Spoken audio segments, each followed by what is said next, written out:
Dalawa po sa article of impeachment ang talagang tinututukang mabuti nitong si Congressman Joel Chua, ang chairman ng Blue Ribbon Committee ng Kongreso, na member ng 11 prosecutor kung sa oras na magsimula ang trial ni Vice President Sara Duterte.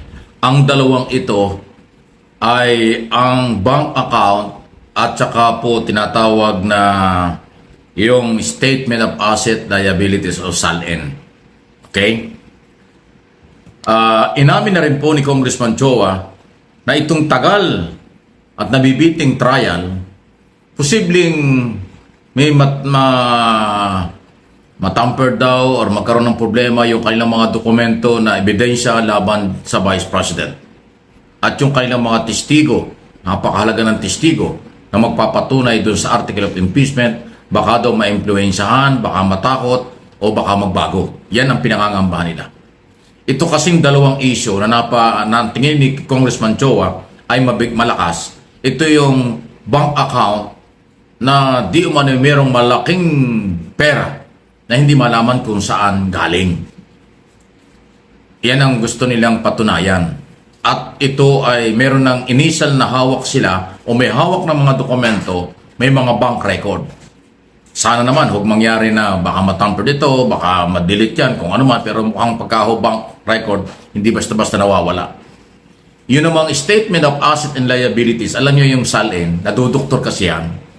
Yan ang malaking problema kapag po na-doktor yan. Kapag po yung SALN ni Sara Duterte ay na-tampered, naku po.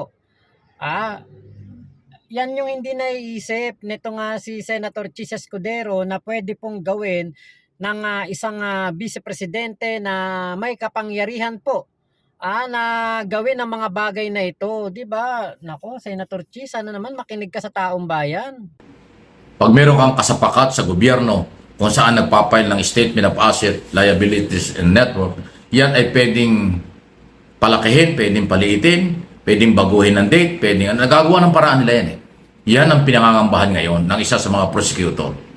Na malakas na ebidensya, kasi yung SALN, mga kaibigan, doon sa hindi alam kung ano ibig sabihin ng SALN, yan po yung pagdideklara ng isang public official, government official, appointed, career, o basta ikaw nasa gobyerno. Every year, magdideklara ka doon sa SALN mo ng iyong mga asset.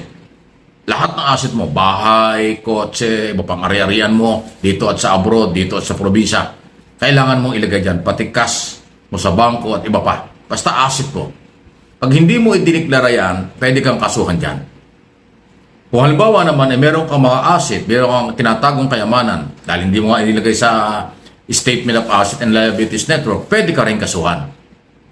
Kaya yan po ay mandatory ginagawa ng isang government official ang pagpapile ng SALN every year. Doon po sa nakitang record ng mga prosecutor, meron silang nakita rong may problema. Mukhang hindi sila naniniwala na ganun lang ang asset nitong Vice President. Okay. Doon sa bank record, nauna lang sinabi ni dating Senator Trillanes na merong mahigit 2 bilyon peso na joint account ng dating Pangulong Duterte at ni Vice President Sara Duterte. Iyan ay nakuha na. Kaya lang yung record nasa bangko.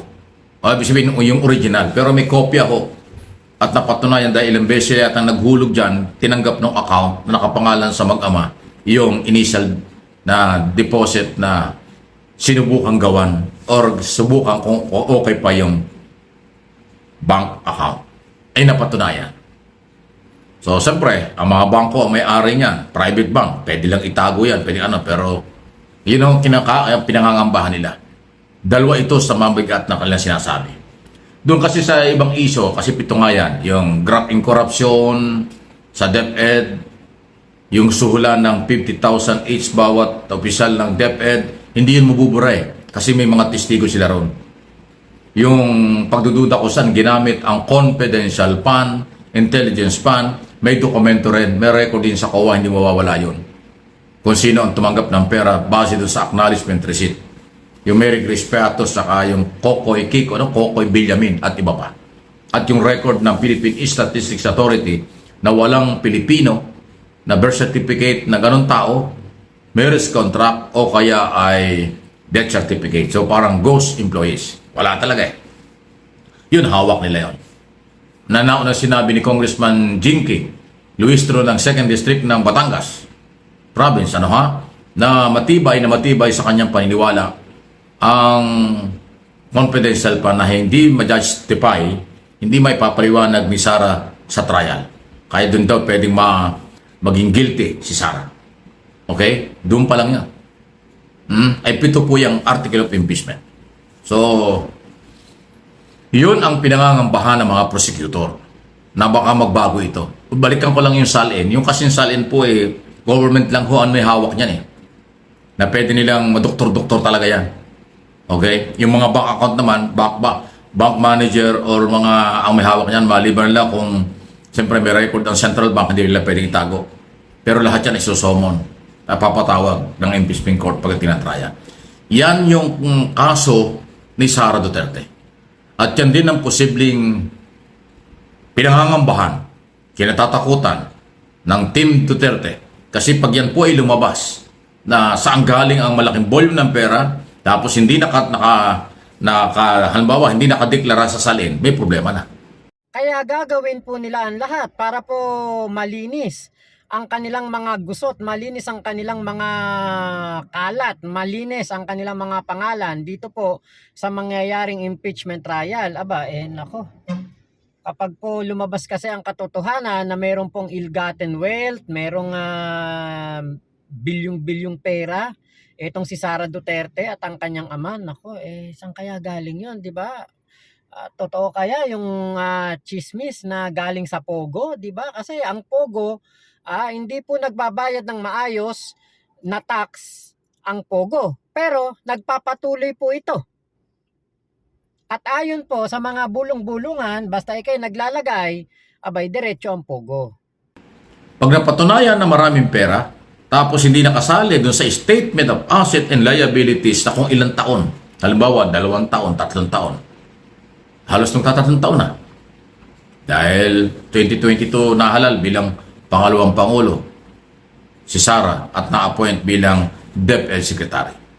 Yun po yung nakikita nilang maaaring problema talaga. Marami na sumabit yan. Di ba si Corona, dating Chief Justice, yan ang dahilan kung bakit siya natanggal. Dahil yung kanyang kayamanan wala sa salin. Naging dahilan yon. At yung iba pa. Mabigat na dokumento at obligasyon ng government official ang Statement of Asset and Liabilities. Kaya kayong mga nanonood, nakikinig, baka binabaliwala po niyan. Ako ay may problema kayo. Kasi yan ay obligasyon gawin ninyo. Pag wala niyan, pwede kayong kasuhan. Yun po yun. Ganun ang dating Okay? So, tingnan natin. So, yung dalawang nabanggit natin, plus yung sinabi ng ni Luistro, si Congresswoman Luistro, tungkol doon sa isyo ng confidential fund, ay may problema. Kaya ngayon, ang analysis ng mga ibang sektor na naniniwala na dapat ngayon ang mag-trial, habang nadidelay ito, habang wala ito, baka nagagawaan ng paraan ng kampo ng mga tagapagtanggol ni Duterte na maayos yung mga dokumentong yan. Yan din ang pinangangambahan ng prosecutor. Inamin na doon sa unang video ng nakaraan, linggo lang, sinabi ko na pinakarinig ko sa inyo ang boses ni yung statement ni Congressman Chowa. Ngayon, mula noong matapos at may dala nila ang article of impeachment sa Senado, matibay na kanilang ebidensya. Until now, nakaready na sila. Ngayon, kung tatagal ito, anything can happen, baka nga daw mahirapang makumbisi yung testigo at yung mga dokumento ay magkaroon ng problema, mas mahirapan. So, sino ngayon ang may problema? Hindi magkakasisihan. Pag nagkaroon ng problema ang testigo at ebidensya, dahil sa tagal ng trial, ang masisisi ay Senado. O, di ba? Kasi ang paniniwala ng prosecutor mabigat, kahit yung mga private lawyer, mabigat yung ebidensya. Kaya nga, pumapabor sa Defense Council ang pagkadali nito. At argabyado rin ang mamayang Pilipino na siya may-ari ng pera na naghahanap ng mustisya, katarungan. Saan nga ba dinala at sinong gumamit? Saan napunta ang 612 million pesos confidential fund ng pangalawang Pangulo at dating DepEd Secretary. Please like and share ang video. Yun ang hindi po yata naiintindihan ng ating senador, ang ating mga senador, at ayaw nilang kilusan ito pang impeachment trial, ayaw pa nilang trabahuhin. Nasasayang po ang oras. Marami po ang mga pagkakataon na nawawala at dumadami ang mga pagkakataon naman dito po sa depensa ni Sara Duterte na mapatotohanan ang kanilang kainosentehan, na inosente si Sara Duterte. Ngayon, una nga po, etong si POA na abogado, spokesperson ng DepEd dati, na umamin din po na nakakatanggap ng tawag dito, sobre. Ngayon po, depensa na. Kasama na po sa depensa ni Sara Duterte. Tapos, ito pong mga tauhan pa po ng DepEd, nako, baka po mamaya nahihilot na. Na nag-iiba na ang kanilang tayo o stand dito sa issue na ito. Baka mamaya ipagtanggol na nila si Sara Duterte at 'di ba? Baka sabihin na gawa-gawa lamang 'yon, paninira lamang 'yon kay Sara Duterte yung mga bagay-bagay na 'yan, 'di ba? Kaya sana 'di ba po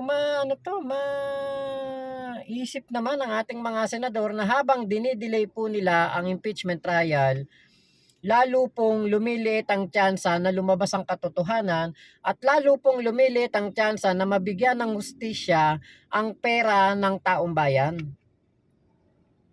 Yun lang naman po, 'di ba? Kasi eto, yung realidad naman, kahit naman nakaresist sila, 'di ba? Sumasahod naman sila. Mandato nila ay mag-serbisyo publiko at gumawa ng mga batas. Ito po, 'di ba, impeachment, kailangan 'to na aksyonan. Nasa konstitusyon naman na forthwith, agad-agad ay dapat na kilusan itong impeachment. 'Di ba po? Buti sana kung wala nga yung forthwith, hindi naman natin ipipilit 'yan . Hindi naman natin 'to ipag mamabilisan, hindi natin ipapabilisan sa mga senador, pero merong forthwith . Kahit siguro grade 6, pag tinanong mo ano ibig sabihin ng forthwith, alam niyo . 'Di ba? Kaya sana matauhan po ang ating mga senador na ito po ay napakadelikado.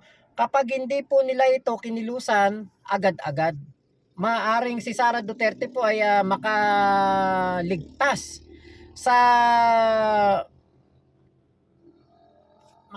ba sa kanyang mga dapat pagbayaran, 'di ba? So, tignan natin kung anong magiging update po dito sa pangyayari na ito, kasi yung mga bank accounts na yan, pwede palang yan, pwedeng doktorin, tapos yung salin pwede ring i-edit. Naku po. Napakalaki po na problema ang pagkakadelay ng impeachment trial. Senator Chis Escudero, kailan mo ba 'to kikilusan? Hihintayin pa ba natin na magkanda leche-leche ang ating bansa bago ito kilusan, 'di ba? So sana naman po matauhan po kayo na kailangan ito ng taong bayan. Maaaring ito po abala sa inyong pamamahinga, pero ito po malaki ang kapakinabangan sa ating mga Pilipino. Sa ating mga kababayan na bumoto po sa inyo. So yun lamang po, maraming salamat sa pagsama nyo dito sa aking vlog na ito. Salamat kay Sir Mike Abe. Ingat po kayo. Nasa mang panig kayo ng mundo. Momo chup chup. Love you, love you. God bless us all, Pilipinas. God first. Salamat po.